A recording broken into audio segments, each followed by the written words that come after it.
Zuhfa itu membersihkan. Wa tanazzuhu 'anil aqdar, dan menghilangkan daripada kotoran-kotoran. Jadi toharoh secara bahasa, secara asalnya makna toharoh itu artinya membersihkan dan menghilangkan kotoran yang ada pada tubuh kita. Sedangkan menurut syara atau menurut istilah, wa fi syar'i tafasirun katsiratun. Sedangkan menurut istilah banyak penjelasan yang menafsirkan makna toharoh. Minha zawalul mani'il murattabi 'alal hadasi awil khubus. Di antaranya ada yang mengatakan toharoh itu menghilangkan sesuatu yang mencegah di atas hadas atau kotoran. Jadi ada yang bilang toharoh itu menghilangkan sesuatu yang menghalangi daripada hadas dan kotoran. Contohnya misalkan di tangan kita ada cat, maka ketika kita ingin bersuci, ingin toharoh, itu kudu dihilangin dulu, dibersihkan terlebih dahulu. Atau yang sering terjadi pada kita misalkan tip X, itu harus dihilangkan terlebih dahulu. Kenapa? Karena itu namanya al-mani. Mani itu penghalang. Penghalang yang bisa menyebabkan air masuk ke dalam kulit. Oleh sebab itu harus dihilangkan terlebih dahulu. Sebisa mungkin harus hilang. Gimana kalau nggak hilang, Bang? Itu udah urusan beda lagi. Yang penting diusahakan untuk hilang. Getah misalkan, kena getah, itu harus dihilangkan. Itu taharah satu versi. Kemudian ada lagi yang bilang, wa minha fi'lu ma tustatabahu bihi sholata min ghuslin wa wudu'in wa tayammumin wa izalati najasatin. Ada juga yang bilang taharah itu suatu pekerjaan yang menyebabkan kita dibolehkan untuk sholat. Di antaranya dengan cara kita guslin, dengan cara mandi, wa wudu'in, wudu, wa tayammumin, tayammum, wa izalatu najasatin, dan menghilangkan najis. Jadi ada yang bilang taharah itu adalah pekerjaan, suatu pelaksanaan yang menyebabkan kita boleh untuk sholat. Dengan cara apa? Satu, dengan cara mandi, atau istilahnya adalah mandi junub, ya, mandi junub atau mandi hadas besar. Orang yang sedang junub maka wajib untuk mandi. Dengan apa dia disebabkan untuk mandi? Dengan sebab karena mungkin habis mimpi basah, atau karena sebab berhubungan suami istri, maka diwajibkan untuk mandi. Namanya mandi janabah. Dan itu semua harus basah semua. Jangan sampai ada sedikit kulit pun yang tidak terkena air. Kenapa begitu, Bang? Karena nanti akan dimintakan pertanggungjawaban. Makanya jangan sekali-kali lagi junub iseng-iseng gunting kuku, iseng-iseng gunting rambut. Nggak boleh. Itu ntar kuku yang belum dimandiin itu akan minta pertanggungjawaban, rambut dan sebagainya. Kayak hati-hati kalau lagi junub, ya, entah dengan sebab apapun. Yang pertama dengan mandi, orang bisa jadi suci. Yang kedua wudu. Dengan wudu orang boleh sholat. Kalau belum wudu nggak boleh sholat, dan nggak sah sholatnya tanpa wudu.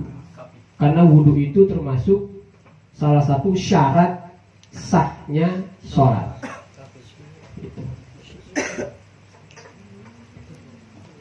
Yang ketiga, wa tayammumin, dengan cara tayamum. Tayamum itu adalah pengganti daripada air. Ketika dalam satu kampung, satu tempat mengalami krisis air, misalkan kekeringan, maka boleh dengan debu. Tayamum namanya. Bagaimana, Bang, caranya? Ada yang tahu? Saya yakin semuanya tahu. Tahu yang belum tahu, tayamum itu dengan menggunakan debu. Caranya adalah cukup dengan mengusapkan debu ke muka dan kedua tangan. Bisa? Contoh. Ini debu. Mika pegangin dong. Hah? Kok Mika pegangin kok. Ini debu ya, ini tangan kita nepak di debu itu. Ya, tepak nih debu. Jangan langsung ke muka. Bisa belepetan muka kita. Di gini loh. Supaya halus, rata. Baru dibasuh muka.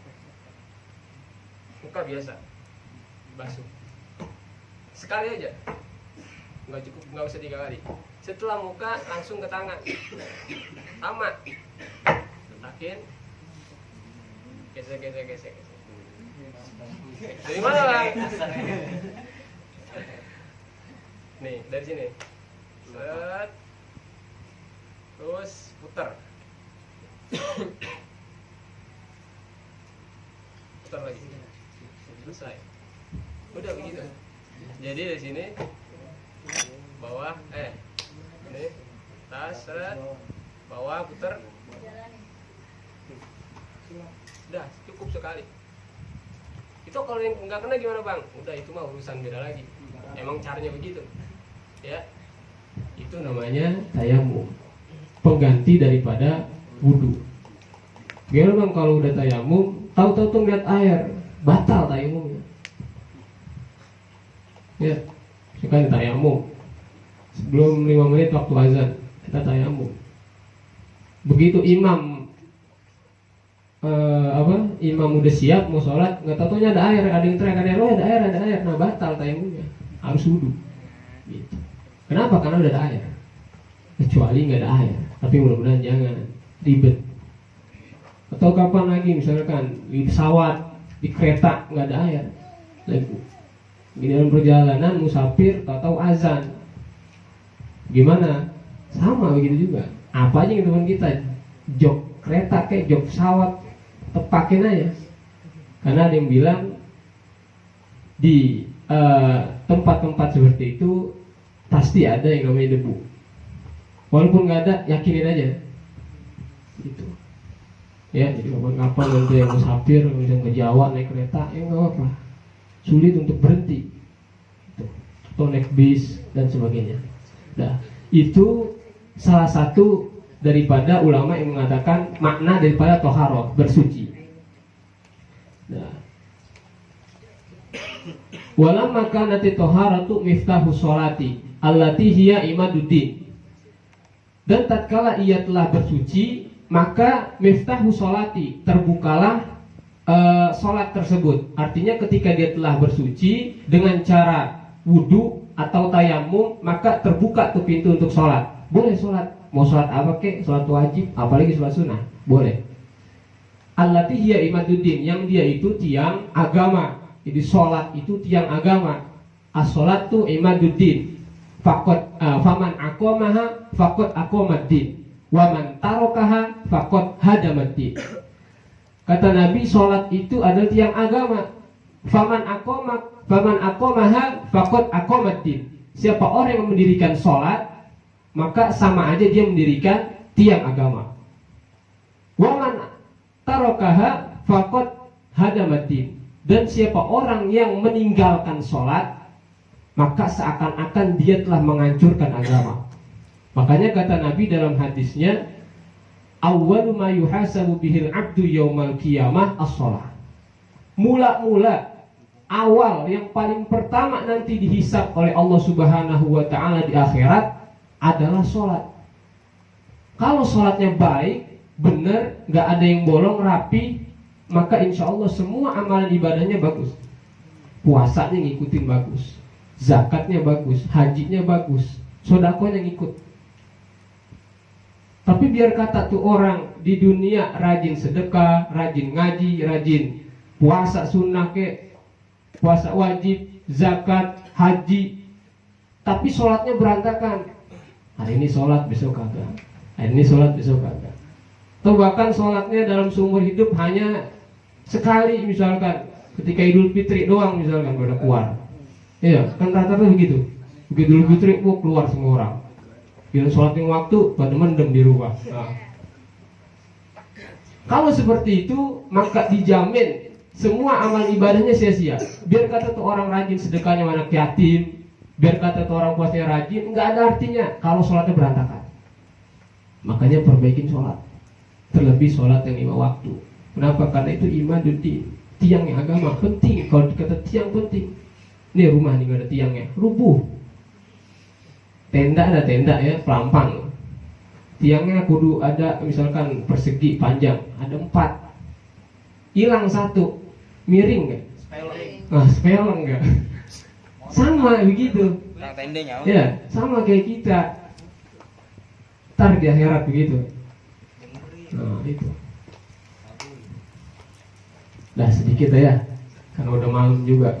Jadi malam ini kita bahas tentang kitab daripada Bulughul Maram. Syarahnya adalah Misbahul Zolam, dikarang oleh Kiai Muhajirin. Dah, sampai sini mudah-mudahan sedikit paham kita tentang Taharo. Nanti kita akan lanjutkan lagi, mudah-mudahan Allah kasih kita umur yang panjang, Allah kasih kita kesehatan, Allah kasih kita istiqomah untuk senantiasa hadir di majlis-majlis ilmu, agar kita bisa memperbaiki diri kita, kualitas ibadah kita menjadi lebih baik daripada sebelumnya. Ala hadziniyah ila hadatin Nabi. Al-Fatihah. A'udzu billahi minasyaitonir rajim. Bismillahirrahmanirrahim. Alhamdulillahirabbil alamin arrahmanir rahim maliki yaumiddin. Iyyaka na'budu wa iyyaka nasta'in ihdinas siratal mustaqim siratal ladzina an'amta 'alaihim ghairil maghdubi 'alaihim waladdallin. Qala Nabi sallallahu alaihi wasallam afdalu ma qultu ana wa nabiyyuna min qabli la ilaha illallah.